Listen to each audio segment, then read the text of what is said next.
காற்றுல கலந்தா தரையில் கலந்தனா காஞ்சி போயிடும்.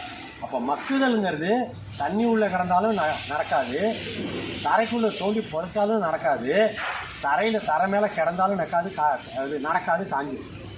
இந்த மாதிரி சரிவாக இருந்தால் மட்டும்தான் அது உள்ளேருந்து வெப்பம் வெளியேறிக்கிட்டே இருக்கும், குளிர்ச்சி உள்ளே இறங்கிக்கிட்டே இருக்கும்.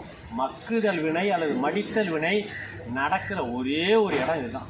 அந்த வேலை நடக்கிற இடத்துல அதை கொண்டு விட்டாங்கன்னா அந்த வேலை நடக்கும். அந்த மாதிரி இந்த வேலை நடக்கிற இடத்துல பிளாஸ்டிக், இரும்பு, கட்டை, குப்பை, கூளம், மக்கிற குப்பை, மக்காத குப்பை எல்லாத்தையும் இந்த மாதிரி நீங்கள் எவ்வளோ உயரம் வேணாலும் அப்படியே தலையில் போட்டாலே போடலாம். தெர்மாக்கோல் எல்லாத்தையும் போடுங்க. அதாவது நான் நிறைய தடவை சொல்லுவேன், யார் பேச்சையும் நம்பாது.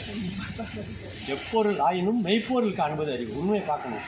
ஒரு பொருள் எத்தன்மை தாயினும், எப்பொருள் எத்தன்மை தாயினும் அப்பொருள் மெய்ப்பொருள் காண்பது அறிவு. பிளாஸ்டிக்கு மக்கவே மக்காது, இரும்பு கூட தான் மக்காது. அதனால தான் இரும்பு உபயோகப்படுத்துகிறோம். தண்ணிக்கிட்ட போயிடுச்சு இரும்பு வைக்கிறோம்.